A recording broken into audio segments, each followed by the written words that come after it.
Hello, ladies and gents. Hagbard Celine here on another beautiful afternoon, and I have... Sir, if I may interject for just a moment, please. A highly untoward and inappropriate fuck-up, but fine, go on. Some have requested that you do another fun one about feminism. So what you mean to tell me is that some people find the issues of Islam and rising racial tensions in America unamusing? While the issues of race relations and Islam have their place, these feminists are just, well, funny. Alright, fair enough. Let's get some goof back in this, am I right? Well, what I found for today is a video by two fairly well-known YouTubers that have combined their efforts. They call their original piece Feminism for Dummies, which is kind of ironic because it means I only barely had to tweak the name to make it accurate. And just a couple of points before we start. First and foremost, I would advise that my audience brace for the inevitable impact of the intro and its soppy sweet cuteness that is utter cringe to anybody with a normal functioning brain, but it is the normal camouflage under which these people tend to progress their questionable ideologies. Unfortunately for these two souls, they were entirely too candid and perhaps honest about their understanding of this, which reveals, once again, how feminism actually makes people think as opposed to how professional feminists would have you think that they believe. That being said, and without further ado, shall we? Clap, sound of my heart, the beat goes on and on and on and on. Right. Whoa, don't look at me. I warned you.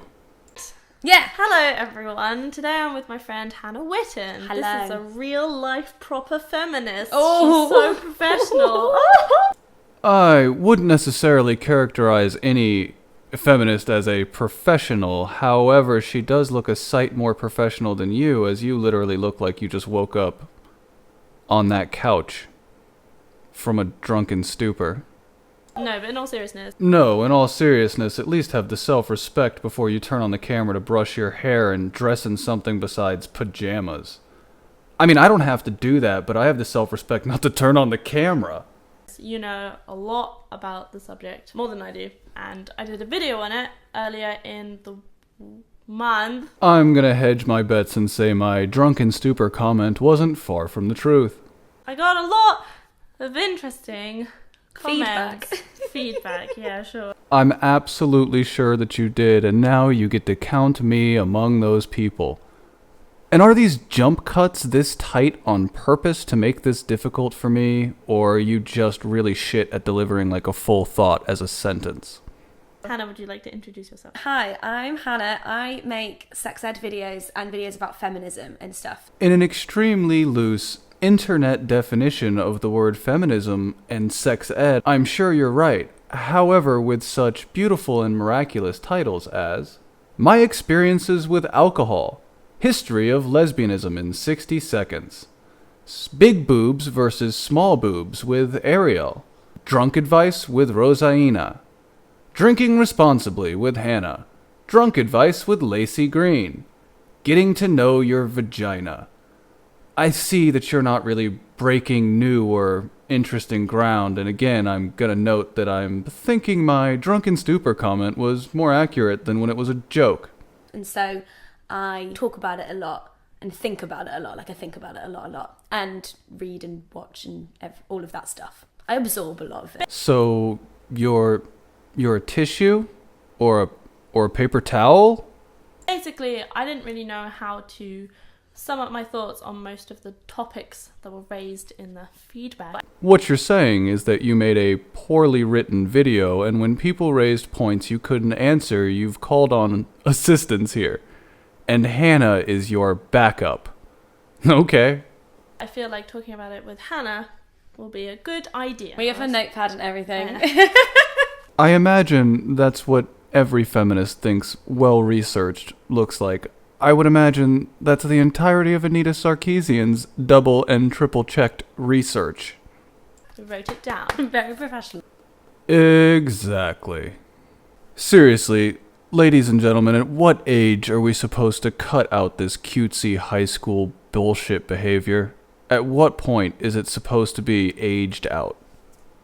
One of the main comments that I got was basically, I'm not a feminist, but I'm for gender equality because men have issues too. Well, then let me tell you, you're a feminist because feminism is about equality, nothing else. Okay. What do you think? I have a lot of thoughts about this. So the first thing about labels, whether you label yourself a feminist, an equalitist, a humanist. Egalitarian, dear. Equalistist, or whatever the fuck you just said, I'm fairly certain is not a word. I used to be very much, if you don't call yourself a feminist, then you're an asshole. Okay. And now I'm kind of a bit more like, call yourself whatever you want to call yourself, but don't be an asshole. Oh, and you were doing so well there, I was almost with you, because I will indeed continue to call myself whatever I want, and I will indeed continue to be an asshole. The best way to explain this is to talk about why I, specifically me, use the word feminist. Feminism is for gender equality. Except it's not, and we all know it, and you just revealed the fact that you yourself used to be part of a branch of, or a type of feminism that is indeed more forceful than you currently are now. So you acknowledge that there are people out there that behave that way. And yet... So even if you say you're not a feminist but for gender equality, me too, I'm for the same thing. But the way that I think about it is that if you don't call yourself a feminist, then you're not recognizing the systematic historical oppression against women. Oh, so you do care. At least you care enough that the label itself gives you some form of moral authority over those that do not carry or wish to wear that label. Interesting. It's also revealing that it's an ideology in which women must inherently be weaker. Go on, dear. We've come a long way. And yes, men have issues too. Women have issues. Everywhere else in between on the gender spectrum have issues. Usually all these issues are due to the patriarchy, which is this invisible system. Good cut there. You were about to sound like a complete raving lunatic talking about invisible systems that are supposed to promote masculine superiority and yet somehow, and for some reason, still damages men. The reason why I call myself a feminist is because I recognise the fact that even though the patriarchy screws men and women over equally, which in turn makes both the words patriarchy and feminism a bit fucking odd. Historically and currently so, women do bear the main brunt of it. Hey, it's old Egberto Salino here, and my boss tells me you've got a nice little assertion here. It's holding up fine. I'd just be ashamed if someone came along and did something terrible, like ask for a citation or something. So that's why I use it. And women and men suffer differently. The things that the patriarchy makes shit for them are very different things. Most of the time, men benefit from the patriarchy. It's amazing the levels of cognitive dissonance that these people are capable of holding within their brains. I cannot imagine at one moment saying men and women are affected differently by the patriarchy, but equally so, and it damages both, but also mostly it tries to help men. What the fuck? How is that even possible, you lunatic? Could you do me a favour and sum up the patriarchy Okay. in a sentence? All shit lords aboard the Leif Erikson. Please prepare for impact. Brace for impact. There is a torpedo of stupid incoming. So the patriarchy is the systematic cultural ideas that we have in society that value masculine tendencies and characteristics over feminine. Yes, I know that was as choppy as a harmful remix, but I do indeed assure you, I did nothing there. That is her definition of patriarchy. And seriously, neither one of them throughout that clip looks like they're buying it. Tendencies and characteristics. Yes, that's a very good sentence. For example, I was watching a video yesterday on how the majority of Hollywood movies have females in a kind of sexy costume, and they're not the lead. Except, of course, when they're both. Or the lead and non-sexualized. Or when they are non-leads and non-sexualized. But, you know, see what you want to see, ladies. Bechdel test is a thing for like storytelling, and it's used in film a lot. And for a film to pass the Bechdel test, you need 2 female named characters who talk to each other about something other than a man. Oh yes, the Bechdel Test, the feminist test that actually allows movies such as American Pie 2 and The Stepford Wives to pass, while failing such films as the entire Lord of the Rings series, as well as the female-centric movie Run, Lola, Run. It's a useless piece of measurement that doesn't actually say how good the story is or how well defined the female characters are. And if Funnily enough, that's really hard to find. just because a film passes it doesn't make it a good film, and just because a film doesn't pass it doesn't make it a bad film. We're not like being film critics here. That's very good, because invariably, feminist pop culture analysis is retrograde and retarded. The Bechdel test is about representation and visibility. On other terms, also known as objectification, or the removal of agency. The men's issues thing. Already, your tone is quite lovely and understanding. Go on, dear, please, tell us about that men issues thing. I've been thinking about a lot recently, because basically men get screwed over by the patriarchy as well because of the expectations of masculinity. Then, my dear, by the very definition of the words you're using, it is a shitty patriarchy. Realize that. Understand that. And what that means. The main thing that a lot of people bring up is the fact that the biggest killer of young men is suicide. And the solution, invariably, is of course, more feminism. And actually men have really high rates of mental health problems. Actually, all the charts I could find, especially the mental health problems that traditionally lead to suicide, women top those charts. The difference is, people give a shit. Because it's not seen as like manly or strong to talk about your feelings. Mm-hmm. So that's a way that the patriarchy kind of screws Exactly.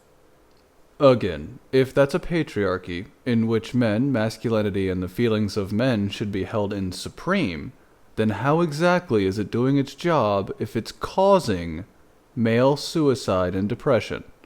Please, explain that to me, and I'll give it up. And feminists care about that too. Yeah, it damages that's like women, part men, of exactly. That's part of what we do. Like if you break down the patriarchy and you break down gender roles, everyone benefits. Exactly. These concepts have become so muddled in your heads that you don't have the ability to actually structure an argument, do you? Your argument is, if we break down the patriarchy, a thing named for benefiting men, it will benefit men. One of these two theses is wrong. Which one is it?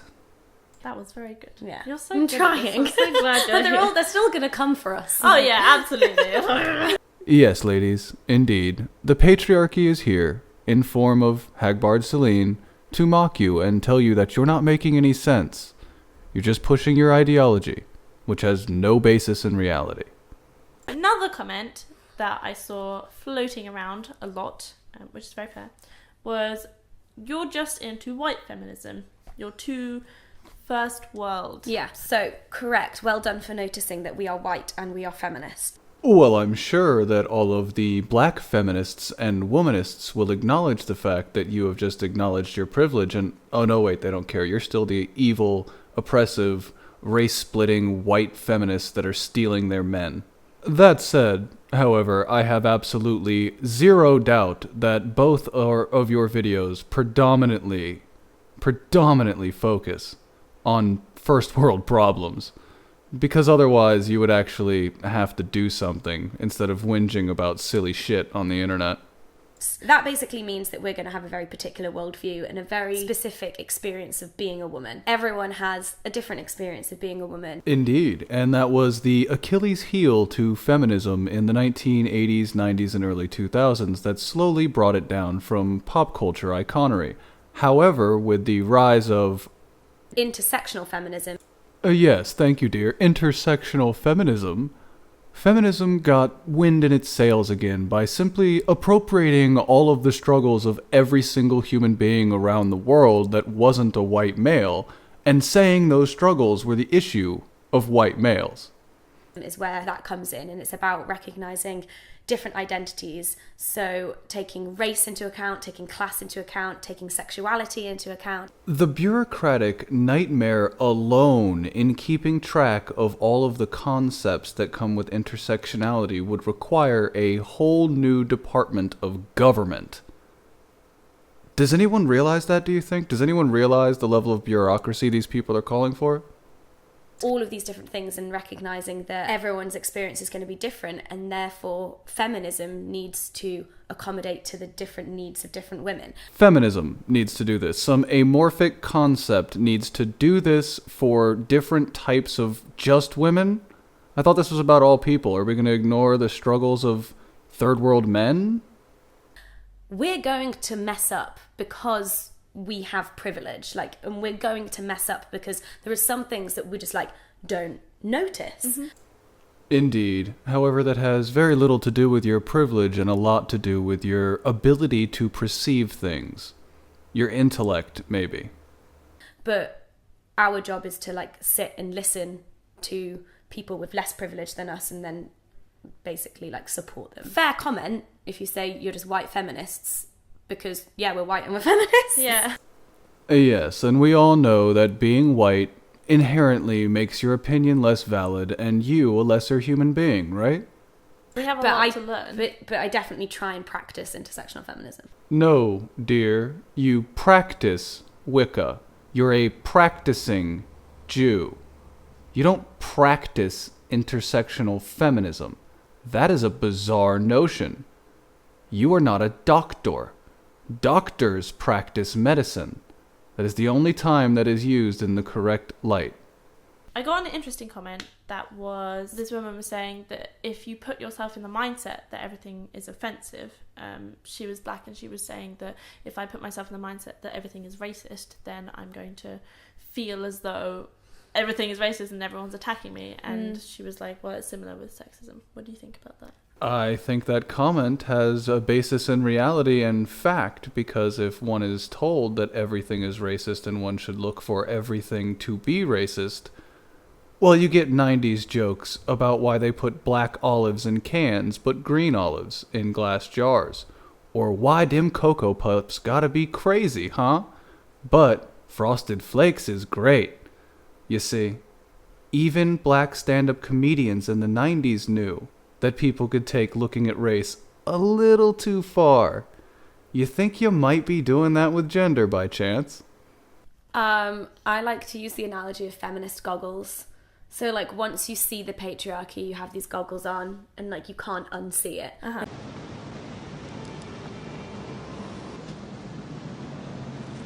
What's your problem?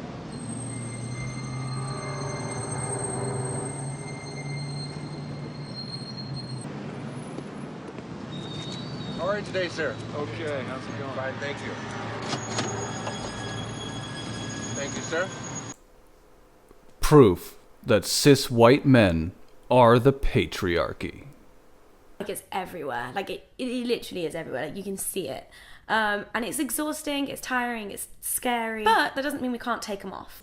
In that case, it is entirely self-imposed, and you're not under any real threat. You're not under any real duress. You're self-imposing these feelings. If you can just, quote-unquote, remove those lenses once you've put them on, you, dear, are making it up. You're playing pretend. I like to take my feminist goggles off sometimes when I'm watching a film that I know has just is really sexist, but I'm just going to enjoy this film. I just don't want to have to think about it. So, my God, you madmen at the Onion, you've done it again. It is easy to get offended a lot, but it's also important to kind of retain a sense of humor, and also pick your battles, I think, is a very important thing, because it can be tiring. Yeah, I imagine it would be quite tiring to constantly dig around for things to be offended by, or feel threatened by, or think insults the concepts of being a woman. I don't even do that when it comes to refuting you guys. It's not worth it. 95% of the time, it is as easy as turning your words against you. You're so good at this. Stop So good at this. They're going to tell me otherwise, so it's fine. My ego will be in check. We both know that that's utterly impossible, love. Lol. The last thing that I noted down, I mentioned in the video that I experience sexism every hour, and I want to clarify that because a lot of my work is online, I spend a lot of my time on the internet, and there is a lot of casual sexism on the internet.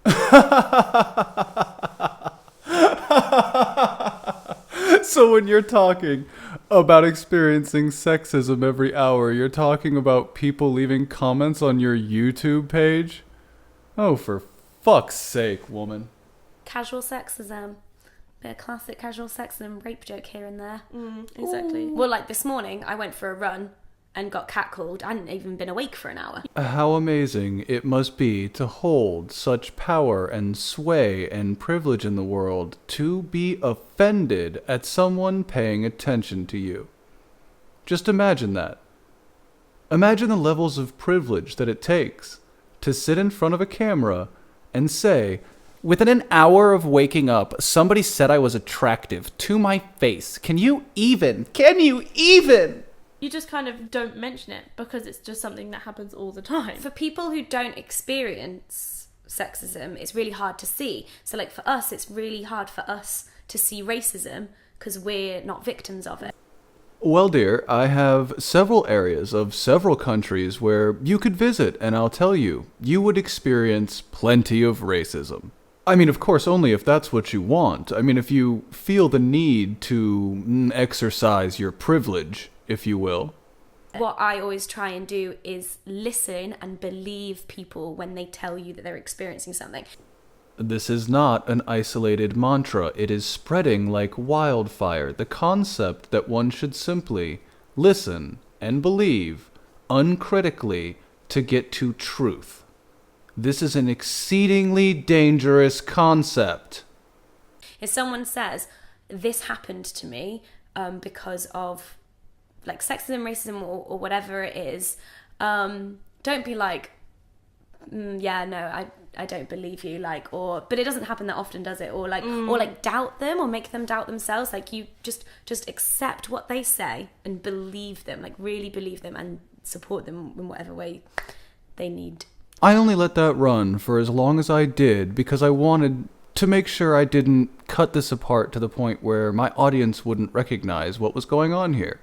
They're actually expounding on and defining the concept of listen and believe as though it were truth, as though it were an empirically good thing. They're explaining themselves and the position of the listen and believe camp, which is absurd and grants an exceedingly large amount of power to word-of-mouth transactions. Of course, nothing could ever go wrong there, right? It's not like it's ever gone wrong in the past. There's never been a case of someone saying that because of race or sex that someone has ever done something, and no crowd has ever believed it, and no one has ever been killed for it. Ever. Do you really think they need any more opposition? Come on now. Yeah. Feel better equipped? I don't know. Yeah, definitely. Oh my god, I don't know. You're just so much better at putting your thoughts into words. That's somehow simultaneously apparent and terrifying. There was this 17-year-old girl that did a talk, and she was doing music A-level, and she noticed that all of the composers on her syllabus were male. She took EdXL, the examining body, got a petition to get female composers on it, and she won. To the incredible detriment of music programs. Because factually speaking, female composers are nearly non-existent, as in up to 75% of all female composers exist after 1850. Before then, if they existed, they were cloistered mystics, or other such religious icons, things you probably wouldn't approve of as modern feminists. That being said, the foundations of Western music were founded by male composers. That doesn't inherently make men better. Your insecurity is showing. that just shows how much like one individual person can do, and how like every mini battle is worth it, and everything has value. As I said in the beginning, what she's actually revealing here is how one subtly inserts your ideology everywhere using emotional exploitation and manipulation to get your way. And that way you subtly, but intentionally, bit by bit, change the culture. That part, right before where I stopped, where she says, every little mini thing is worth it, every little thing has value, that's literally how one intentionally inscribes one's ideology, subtly, into the mindscape. But go ahead, just tell us that's what you're advising children do, that's fine. Like campaigning that and winning now means that there's going to be women composers on the syllabus. The vast majority of which had nothing to do with the fundamentals nor foundation of Western music. And more young women studying music are going to see that. And like a big phrase that was going on at Women of the World Festival is, if you can't see it, you can't be it. I'm of the camp that says something sad about women, if that's true. Because there were many things that were entirely novel that were invented by men, or ideas that were brought forth into the world that were entirely new. Many people have invented and done things that before were said to be impossible. Why is it that you're saying young girls and women need people in these positions to imitate, otherwise they'd never go out there and be the first one to do it? That's kind of demoralizing, isn't it? And so like we need to be able to see women doing all these things, because then it will make us be like, oh, I could do that too. I will be a female composer. Yeah. Then dear, why aren't you a female composer? What went wrong? I'm sure you've had the internet, you've known of female composers. What's stopping you? Maybe you just don't want to be a female composer? Hell, why aren't you in the STEM field? Why aren't you a computer programmer? Why aren't you an engineer? Why aren't you a nurse or a doctor? Oh, because you didn't want to be. Geez, imagine that. Wow. This has been well serious. Can I say one more thing? Yeah. We're all problematic. Yeah. Like, the main thing is how people deal with the criticism. That's right, ladies and gentlemen, all of us. I say all of us, do you hear my voice? If you hear my voice, ladies and gentlemen, you're a sinner. You were born with original sin. You will die with original sin unless you come to the church. Come to the church of feminism. Its rooftop is high. Its walls are broad enough to take in everybody. We're ready for all. We take men, women, the black, the white. Oh, well, on second thought, probably not the whites. We'll take you all, and we'll teach you your proper way. I'm sorry I got a little caught up there. It always does remind me of an evangelical church. Well, that's it for me, everybody. I've got to go burn this out of my brain now in hopes of never remembering the faces of these two individuals. In hopes that someday, perchance, I will dream without nightmares. That day is unlikely, but I can hope. I hope you enjoyed the spectacle today. I will bring more later in the week. I'd also invite everyone to join me at the Nightmare Fuel podcast on Thursday afternoon. Thanks, everyone.